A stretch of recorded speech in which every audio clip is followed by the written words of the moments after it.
Welcome guys to another video here, and today we're gonna do a video of how to start a Boeing 737-800. Now I heard lots of people don't know how to start this airplane, and lots of questions about it.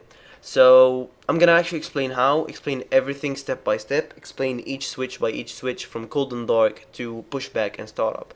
So let's get to our job and jump into the cockpit. So let's go.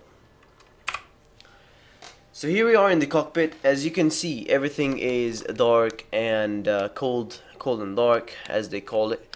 So we just don't have anything on right now. So what we're gonna do at first, first thing what you gotta do is, you have here the battery switch. First thing what you gotta do is turn that on and guard it.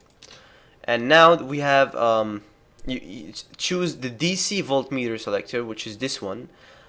Choose it to battery, and we have -10 DC amps, which is pretty low because I left it on for a few hours without noticing. But you should have like about 20 or something. So secondly, what you're gonna do is you're gonna turn on the standby power. Now when I turn on the standby power, the DC amps should pop up. So let's do that. 5.8. Still -5.8, so still low, but this is the second step, and guard it. So standby power and battery switch are on. Thirdly, what you're gonna do is emergency exit lights, guard them and turn them on. So we are done with the battery and everything. So now what we're gonna do is we are going to start up the APU. Now before you start up the APU, you have to turn on any of the fuel pumps you want. Now the common one is the forward fuel pump. So left forward fuel pump, you just turn it on. So that turns on the fuel pump and fuel pressure to the APU. Now what you're gonna do is you're gonna actually go ahead and start the APU. So select it on, and you should have the low oil pressure turns on here. So after that turns on, go ahead and hold it, the start button, until you see the EGT gauge rise. So now I can leave it. Now the EGT is actually exhaust gas temperature. Now what you're gonna do, what happens here is that the APU is starting, so it pops up until 8 and then goes down until 4, and then when it goes down until 4, you will have the availability to be on the generator on the APU. So it jumps up to 8 and then goes back to 4. Now you should wait just a little bit for it until the APU is on bus. So we're gonna wait for it until this light turns on.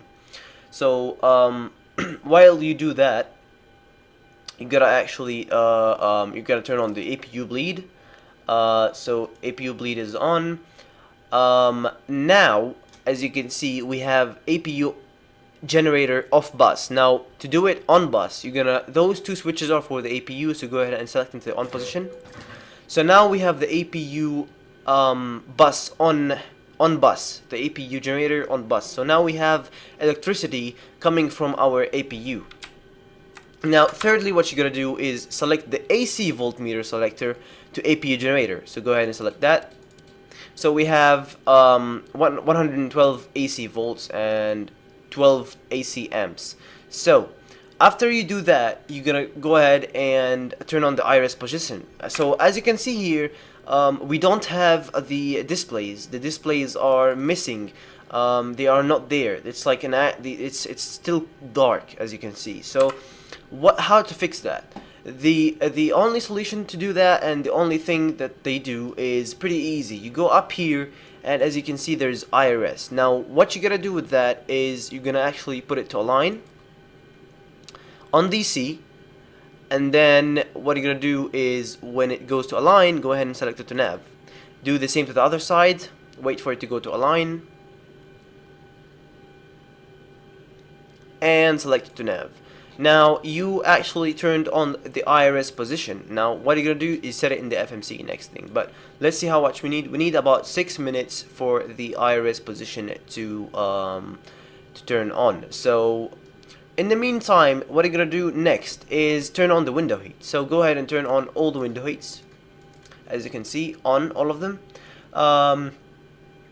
And you're gonna turn on the AC cabin utility and everything. You should turn them on.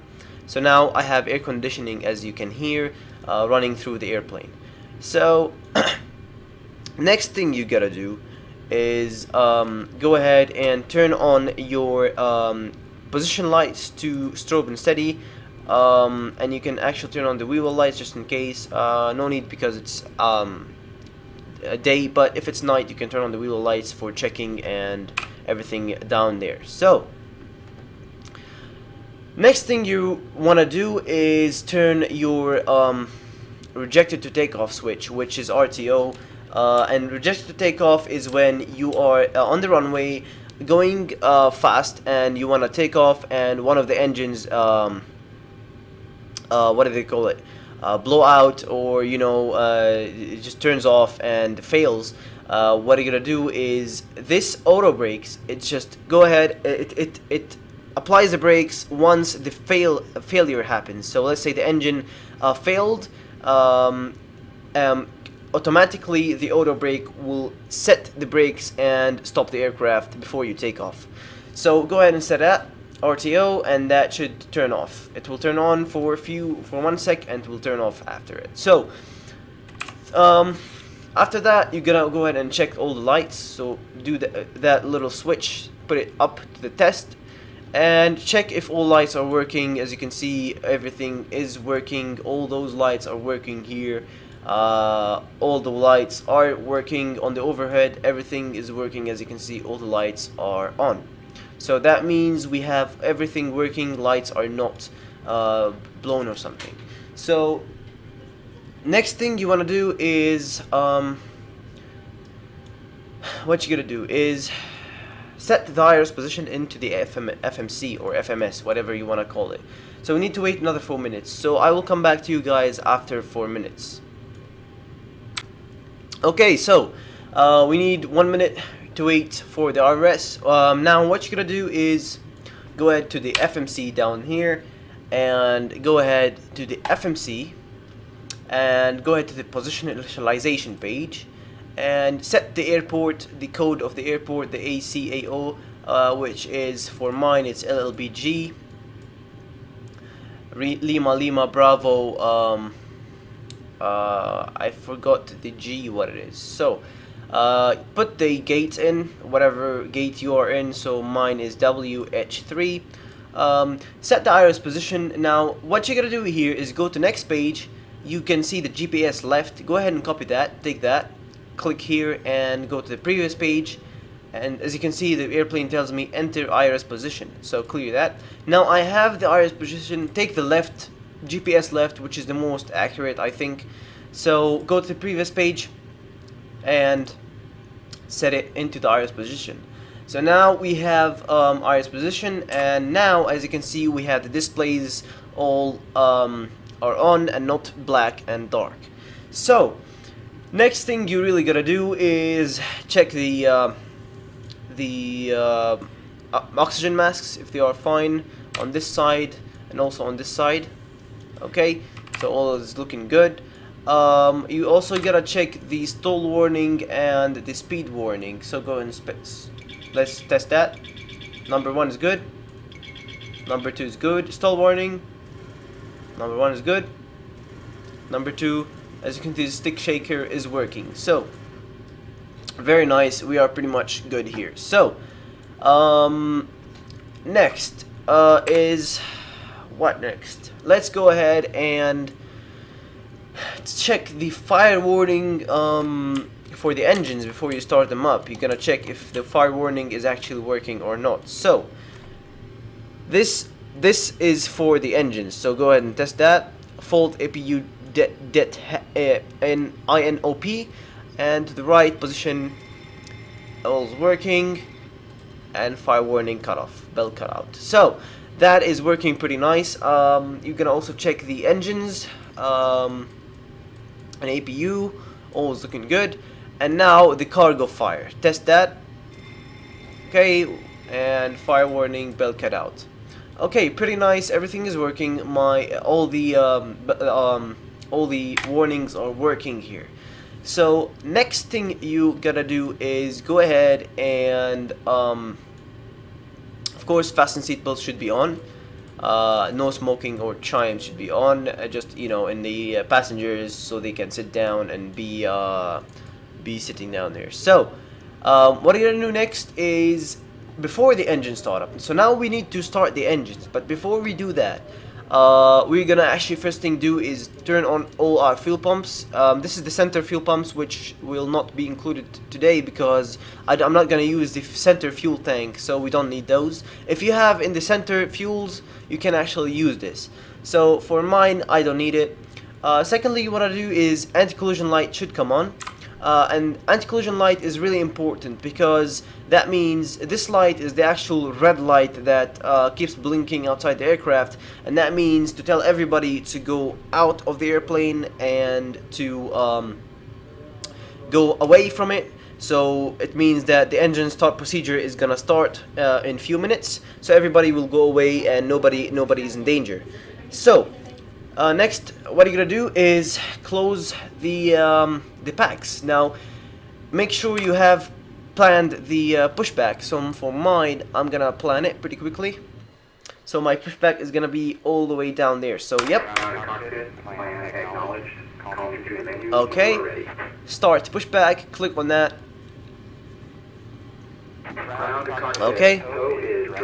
So let's wait for the tow to drive up. There it is. Now what you're gonna do is the anti-collision lights are on.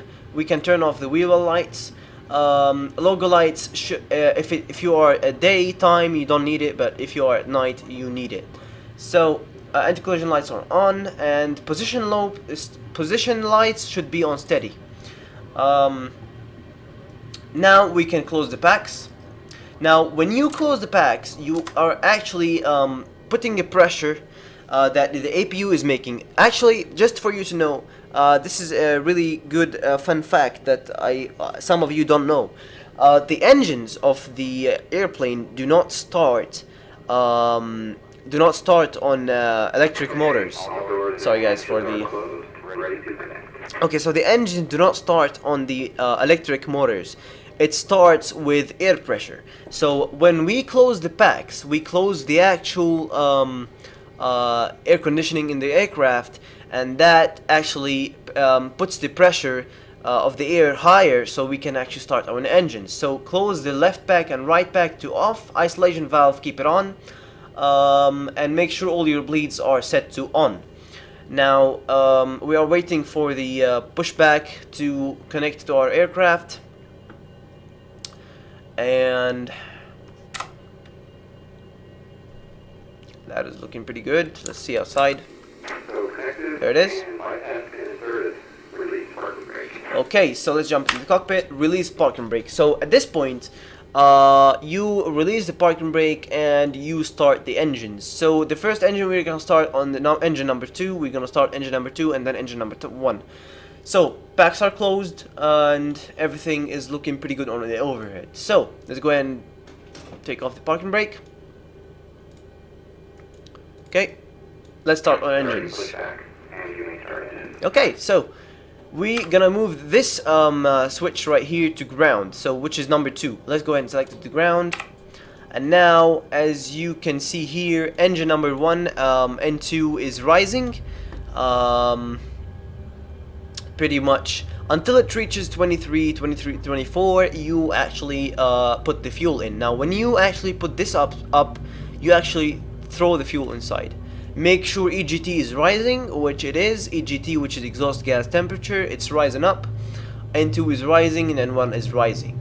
Now this lever, starts dumping fuel inside the engine, which makes it ignite. So until it reaches 56, the engine start switch will turn on automatically to auto, and after it does that, you're actually gonna start the left engine. So set that to ground, and the same procedure repeats itself. So let's wait until that goes to 20, 23, 24.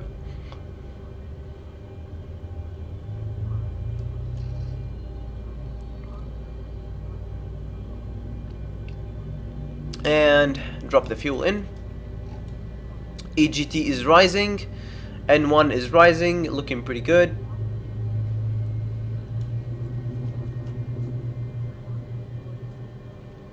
Okay, those engines are started up. Okay, the engine's looking pretty good.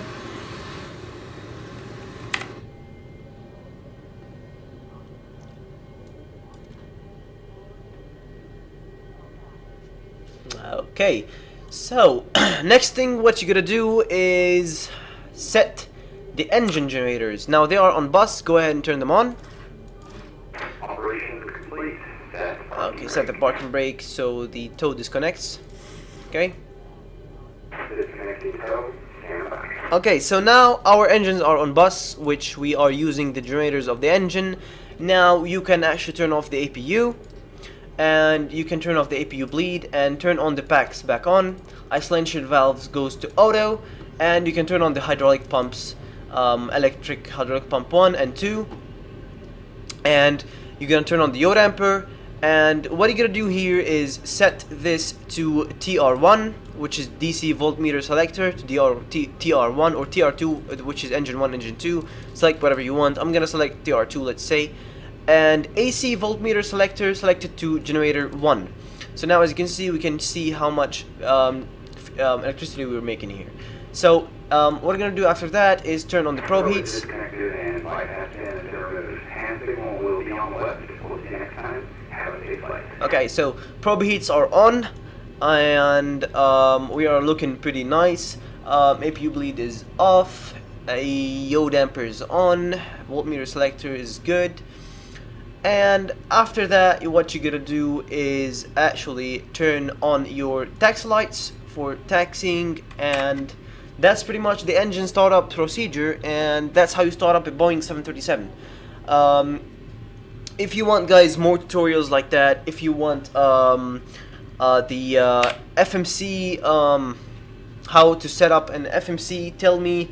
Like this video, share it, subscribe, and comment down below if you want to make also a nice and good a tutorial on how to set the FMC in the 737. So hope you guys enjoyed the video, and I'll see you next time, and hopefully this video helped you, and yeah, thanks for watching, guys, and I'll see you next time.